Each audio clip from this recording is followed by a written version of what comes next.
বর্তমান সময়ে আপনার দেখা যায় যে ফ্র্যাঞ্চাইজি লিগের ছড়াছড়ি। একের পর এক ফ্র্যাঞ্চাইজি লিগ হতেই থাকে। সেটা আইপিএল থেকে শুরু করে পিএসএল কিংবা আমাদের বিপিএল বা অন্যান্য যে লিগগুলো আছে। এবং সব জায়গায় আসলে মুস্তাফিজুর রহমানকে নিয়ে প্রচুর একটা কাড়াকাড়ি হয়ে থাকে। তো এবার আইপিএলে মুস্তাফিজ রেকর্ড মূল্যে দল পেলেন কলকাতা নাইট রাইডার্সের হয়ে। তারপর পরবর্তী সময়ে নিরাপত্তাজনিত কারণ বা ভূ রাজনৈতিক অস্থিরতার জেরে শেষ পর্যন্ত মুস্তাফিজের খেলা হলো না। আর এই সূত্রটা ধরেই মূলত আমাদের বিশ্বকাপটা খেলা হয়নি। এই টোটাল ইস্যুটাকে আপনি কিভাবে দেখেন? হ্যাঁ, আমি মনে করি যদি আমাকে বলেন পার্সোনালি তাহলে আমি বলব যে সবার আগে দেশ। আমি সবার আগে দেশকে রিপ্রেজেন্ট করতে চাই। এটা হলো আমার ওয়ার্ড। আমি সেই জায়গাটায় মনে হয় যে দেশের বিভিন্ন জায়গায় ফ্র্যাঞ্চাইজি ক্রিকেট হবে এবং প্লেয়ারের আসলে এখানে আমাদের এমনি প্লেয়াররা বাইরে কম খেলে।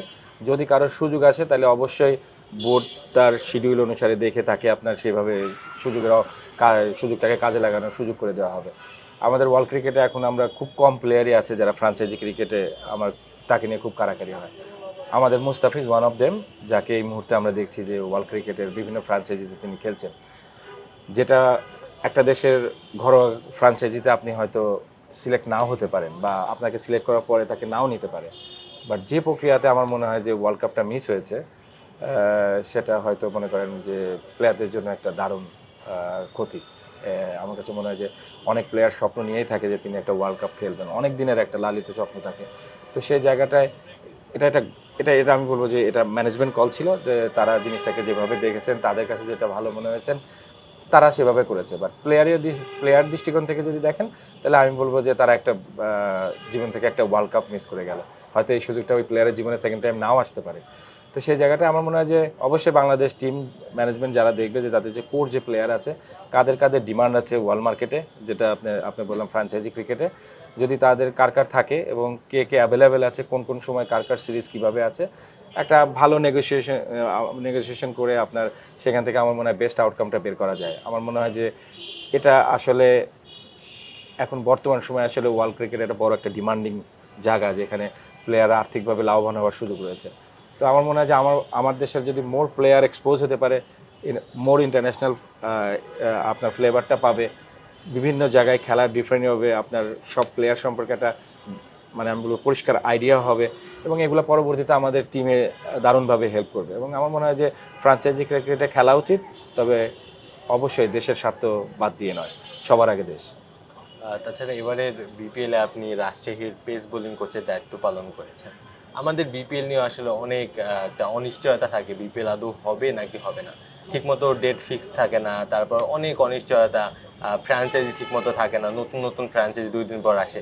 এমন আছে মুশফিকুর রহিম সেদিন বলেছেন যে ১২টা আসর হয়েছে এবং সে ৯টা দলের হয়ে খেলেছেন। তো এই ওভারঅল বিপিএলটাকে নিয়ে আপনি কি বলবেন যে বাংলাদেশের বিপিএল কোন কোন জায়গায় সেই স্ট্রাকচারটা ঠিক করা উচিত? আমি আবারও বলছি যে আমি আসলে যে এখন যে জায়গাটাতে অবস্থান করছি সেই জায়গাটাতে আসলে আমি এই বিষয়ে আসলে দিক নির্দেশনা দেওয়ার মতো আমি মনে করি না যে আমি সঠিক লোক। বাট কিছু পয়েন্টেড এরিয়া রয়েছে, যেটা আপনি বললেন যে যদি যদি এটাকে প্রফেশনালিজমের ভিতর দিয়ে গ্রো আপ করার যে সুযোগগুলো ছিল, সেই জায়গাগুলোতে আমরা আসলে ওইভাবে নজর দিইনি। হলে অবশ্যই আমরাও অন্য অন্য যে কোনো দেশের ফ্র্যাঞ্চাইজি থেকে বিপিএলটা অনেক বেশি আপনার ভালো করার সুযোগ ছিল। সামহাও যারা যে কারণে হোক মিস হয়েছে, আমি ওই বিষয়গুলো নিয়ে কথা বলতে চাই না। তবে আপনি যেটা বললেন যে মুশফিক বিভিন্ন ফ্র্যাঞ্চাইজি টিমে খেলেছে, এটা আসলে একটা টিমের কালচার বিল্ড করার ক্ষেত্রেও, ধরেন একটা কমিউনিটিকে এঙ্গেজ করার ক্ষেত্রেও এটা একটা বাধা। কারণ আমি আপনাকে পছন্দ করি দেখেই কিন্তু আমি এই টিমটাকে সাপোর্ট করি। তো সেই জায়গাটাও দর্শকরাও দ্বিধায় থাকেন, প্লেয়ারও তার অনারশিপ নিয়ে একটুখানি আপনার কনফিউজ থাকেন। তো this is part of life. আমার মনে হয় যে এটাকে যেটা আপনি বললেন যে যাদের দেখার দরকার তারা যদি ঠিকভাবে দেখে, তাহলে আমার মনে হয় যে এটা একটা ভালো ব্র্যান্ড হতে পারতো। বাট আনফর্চুনেটলি আমরা হয়তো সেই সুযোগটা মিস করেছি। এবং আমার মনে হয় যে আপনি যেটা বললেন যে প্রতি বছরই হচ্ছে, বা এটার একটা স্ট্রাকচারগত যে কাঠামোগত যে স্ট্রংনেসটা দরকার, সেই জায়গাটায় হয়তো গ্যাপ রয়ে গেছে। তাছাড়া এবারের বিপিএল রাজশাহী ওয়ারিয়র্সের হয়ে আপনি দায়িত্ব পালন করেছেন। প্রধান কোচের দায়িত্বে ছিলেন হান্নান সরকার। তো ওভারঅল বিপিএল জার্নিটা আসলে কেমন ছিল, যদি আমাদের কাছে এক্সপিরিয়েন্সটা শেয়ার করতেন? না, সত্যি কথা বলতে কি, হান্নান যখন এই অফারটা আমাকে করলো, থ্যাঙ্কস টু হান্নান এবং রাজশাহী ম্যানেজমেন্টকে, যারা আমাকে রাজশাহীতে কাজ করার সুযোগ দিয়েছে। ইট ওয়াজ এ ফ্যান্টাস্টিক জার্নি। আমি বলবো যে হান্নান, আমি অনেক সময় ব্যয় করেছি, প্ল্যানিং থেকে শুরু করে টিম কিভাবে করা হবে, অনেক কিছুতেই আমরা ইনভলভ ছিলাম।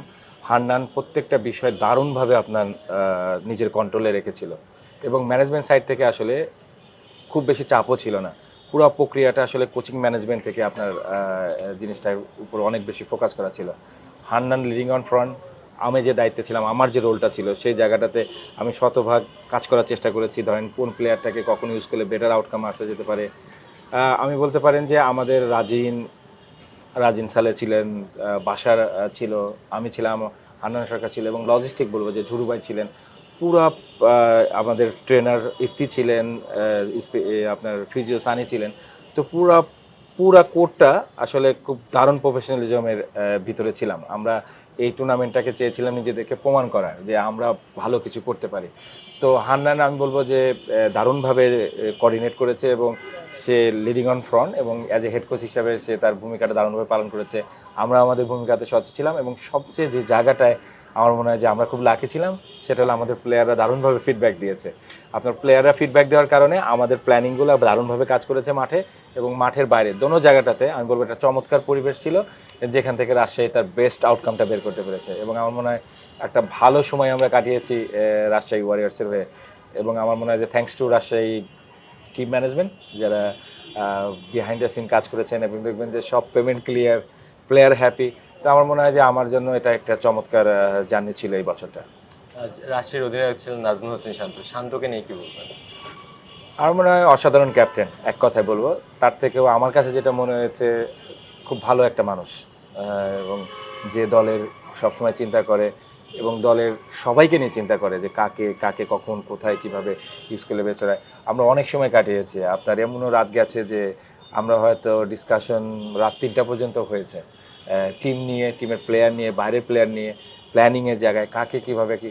আমার মনে হয় ইট ওয়াজ এ, মানে আমি বলবো যে আমার কাছে মনে হয় যে ইট ওয়াজ ভেরি গুড জার্নি, যে নোয়িং ইচ আদার। আমার মনে হয় যে ভালো রেসপেক্ট আছে তার প্রতি আমাদের অ্যাজ এ কোচিং থেকে বলেন, যদি পার্সোনালি আমাকে বলেন, আমার ওর প্রতি একটা আলাদা রেসপেক্ট আছে এবং ও প্লেয়ারের ভালো চায় এবং যেটা আমরা কাজ করার সুবাদে আপনার দেখতে পেরেছি যে আমি যখন আবহানিত ওর সাথে কাজ করেছি, বিসিএলে আমরা কাজ করলাম একসাথে, তো কয়েকটা টুর্নামেন্টের সাথে কাজ করার পরে আমার কাছে মনে হয়েছে যে ক্যাপ্টেন হিসাবে শান্ত আসলেই অসাধারণ। তাছাড়া আমাদের দেশে আসলে ক্রিকেটার হিসেবে ক্যারিয়ার গড়ে তোলাটা অনেক বেশি চ্যালেঞ্জিং। আপনাদের সময় আরও বেশি চ্যালেঞ্জিং ছিল, এখনও চ্যালেঞ্জ ফেস করতে হয়। এই দুই সময়টার মধ্যে তফাৎ কতটুকু? সময়ের পরিক্রমায় তো তফাৎ আসবেই এবং আসাটাই স্বাভাবিক। এটা যদি না আসে তাহলে সেটা একটা অস্বাভাবিক বিষয়। আমার মনে হয় যে সেই সময়কার চ্যালেঞ্জ আপনার এত বেশি ইনফরমেশন ছিল না, এত বেশি আপনার সামনে খেলা শেখার এত সুযোগও ছিল না, এত অপরচুনিটিও ছিল না। তো যারা ওই সময় এসেছে তারা ওই সময়ের বেস্ট ছিলেন। এখন যারা আসবেন এই সময়ের বেস্ট না হলে তিনি নিশ্চয় বাংলাদেশ টিমে খেলতে পারবেন না। এবং আমার মনে হয় যে দুইটা দুই রকমের চ্যালেঞ্জ এবং দুইটাকে দুইভাবে আপনাকে ট্যাকেল করতে হবে। এবং সেই জায়গাটায় মডার্ন ক্রিকেটের অনেক উপকরণ এসেছে, কোচিংয়ে অনেক ভিন্নতা এসেছে। আপনি যদি দেখেন যে এখন খেলাটা নিয়ে অনেক বেশি গবেষণা হয়, এই সোশ্যাল মিডিয়ার প্রেশার তখন ছিল না, এখন অনেক টাফ মেন্টাল আপনার টাফনেসটা দরকার এই মডার্ন ক্রিকেটাররা যদি নিজেদেরকে গড়ে তুলতে চায়। তো অনেক জায়গা রয়েছে যেগুলো যে আপনার ফিজিক্যাল ডিমান্ডের জায়গা অনেকগুলোর কাজ করতে হবে। তো আমার মনে হয় টেকনিক, ট্যাকটিক্স, ফিজিক্যাল, মেন্টাল প্রত্যেকটা জায়গায় এই মডার্ন ক্রিকেটারদের অনেক বেশি অ্যাকুরেট হতে হবে এবং সেই জায়গাটায় আমার মনে হয় যে ইজ মোর চ্যালেঞ্জিং। আমরা যে চ্যালেঞ্জ ফেস করেছি তার থেকে এদেরকে হয়তো আরও বেশি চ্যালেঞ্জ ফেস করতে হবে এবং আরও মানে আমি বলবো যে আরও জানতে হবে, আরও নিজেদেরকে আপগ্রেড করতে হবে, নাহলে মডার্ন ক্রিকেটে আপনি পরিবর্তনের সাথে তাল মেলাতে পারবেন না।